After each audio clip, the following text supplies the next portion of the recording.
Hello, dear students. Welcome to your channel Physics with Maths. Today we will discuss some more important topics of the chapter electricity. Firstly, I want to explain Ohm's law. This is very important topic.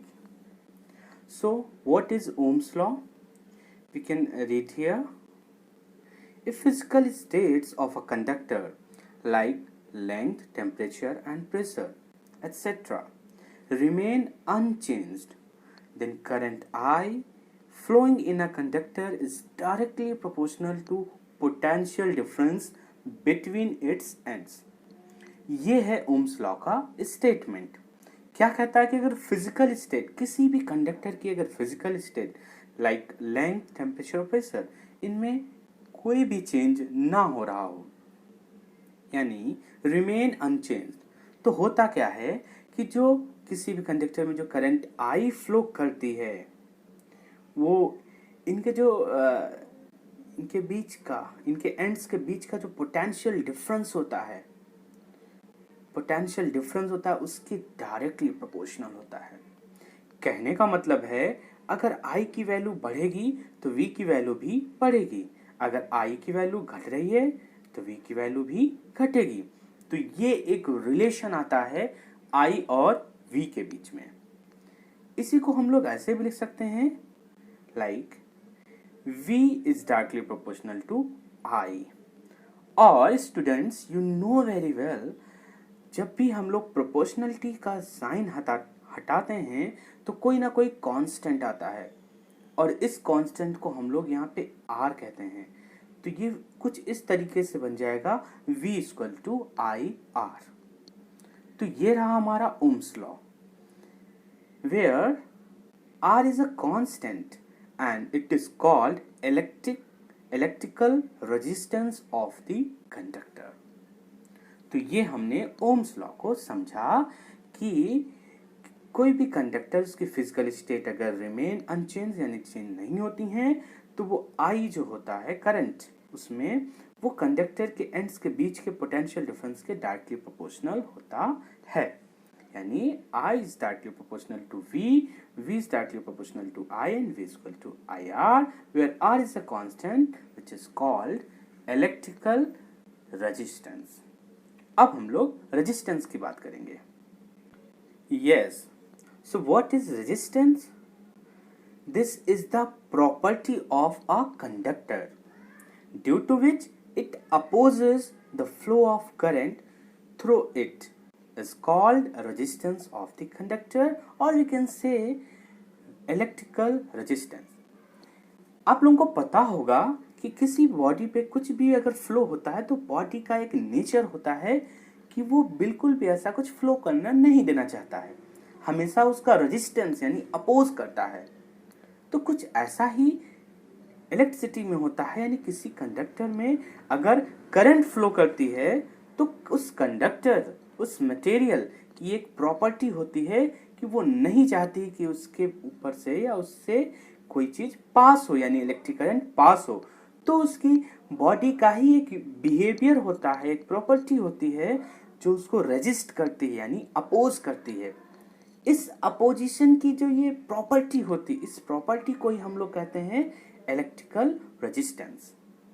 It is very clear here, the property of a conductor due to which it opposes the flow of current through it is called resistance of conductor or electrical resistance। और अभी अभी Ohm's law में हमने पढ़ा था V equal to I R. तो R equal to हम लोग क्या लिख सकते हैं V अपॉन आई, वही यहाँ पे फॉर्मूला बन गया। अब बात करते हैं इसकी यूनिट क्या होगी। तो एक तो यूनिट हम लोगों ने पहले से निकालना सीखा है, हम फॉर्मूले से निकालते हैं। जैसे कि V अपॉन आई है यानी वोल्ट पर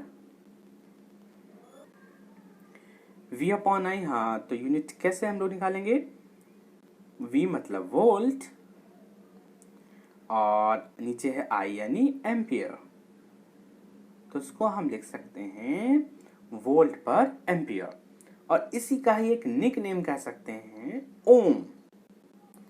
ओम का एक सिंबल होता है जो ऐसे बनता है, तो हम ये सिंबल भी अगर हम यूज करते हैं तो वो रिप्रेजेंट करेगा ओम यानी इसकी यूनिट को। अब एक क्वेश्चन यहां से फ्रेम होता है, व्हाट इज 1 ओम। इस तरीके के डेफिनेशन को भी बनाना हम लोगों ने सीखा है। ये भी डेफिनेशन हमारे फॉर्मूले से ही बनेगी, यानी R की वैल्यू 1 कब होगी, जब V हमारा क्या हो 1 वोल्ट हो, यानी कंडक्टर के एंड्स के बीच का जो पोटेंशियल डिफरेंस होता है वो 1 वोल्ट हो और उसमें जो करंट फ्लो कर रही हो वो 1 एम्पियर। तो हम कहेंगे कि उस कंडक्टर में जो रेजिस्टेंस हो रहा होगा, जो अपोजिशन मिल रहा होगा, वो कितना होगा 1 ओम होगा। आइए डेफिनेशन को रीड करते हैं।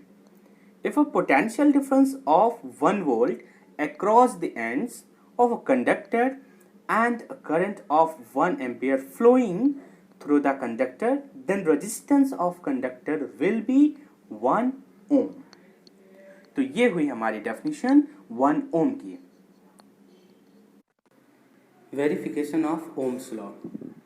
वैसे तो ये प्रैक्टिकली ऑब्जर्वेशन होता है, लेकिन ये क्वेश्चन आता है कि हाउ वी कैन प्रूव और how we can verify Ohm's law. तो जो भी हम प्रैक्टिकल में करते हैं उसी को हमें यहाँ पे लिखना होता है। तो सबसे पहले तो हमें एक सर्किट कंप्लीट करना होता है, उसके लिए हमें इलेक्ट्रिकल इंस्ट्रूमेंट लेने होते हैं, ये सब हमें मेंशन करना होता है।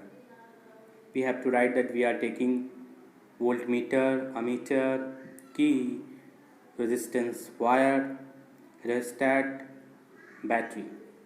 रेजिस्टेट किस लिए होता है, इससे हम इलेक्ट्रिक रेजिस्टेंस को कंट्रोल कर सकते हैं, हम बढ़ा भी सकते हैं और कम भी कर सकते हैं। देन आफ्टर हमें इससे रीडिंग्स लेनी पड़ती हैं। हम यहाँ पे रीडिंग 5 से 6 ले सकते हैं और उसके बाद हम लोग ओम्स लॉ को प्रूफ करेंगे। हम लोगों ने ओम्स लॉ में पढ़ा है V = IR।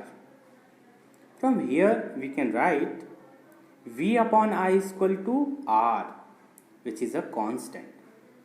So यहाँ पे एक चीज़ पता चली कि V और I की जो वैल्यू आती है, इनका जो रेशियो होता है वो हमेशा एक कांस्टेंट होता है।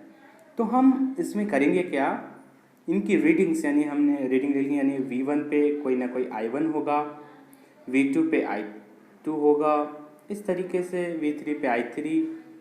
तो मान लिया हमने 6 रीडिंग ले ली। अभी हमें सब में क्या करना होगा, ये रेशियो फाइंड करना होगा, like V1 upon I1, V2 upon I2 and so on. तो हम इन सभी रीडिंग्स में एक चीज़ ऑब्जर्व करेंगे, इनका जो रेशियो होता है वो हमेशा एक कांस्टेंट आता है। इससे एक चीज़ प्रूव हुई कि ratio of V and I is constant, which is Ohm's law. So this way we can verify Ohm's law. ये तो हुआ वेरिफिकेशन ऑफ ओम्स लॉ। अब हम एक और काम कर सकते हैं, V और I के बीच में ग्राफ प्लॉट कर सकते हैं। इसके लिए एक एक्सिस पे हमने पोटेंशियल डिफरेंस ले लिया यानी V, और दूसरे एक्सिस पे करंट I। अब हमारी जो रीडिंग्स होती हैं, जैसे कि V1 I1, ये हमें मिला एक reading, V2 I2, V3 I3, V4 I4, ये पॉइंट मिला, ये पॉइंट और ये 6 रीडिंग्स। इन सभी कॉर्नर पॉइंट्स को हम क्या करेंगे, मिलाएंगे। We will always get a straight line. तो हम ये कह सकते हैं कि V और I के बीच में जब भी हम ग्राफ प्लॉट करेंगे तो हमेशा एक स्ट्रेट लाइन आएगी। तो ये रहे आज के कुछ इंपॉर्टेंट टॉपिक, हमने इन्हें समझा और आगे की वीडियो में हम इसके और टॉपिक को क्लियर करेंगे। और ध्यान रखिएगा आप इसे लाइक, शेयर और सब्सक्राइब जरूर कर दें। मिलते हैं नेक्स्ट वीडियो में।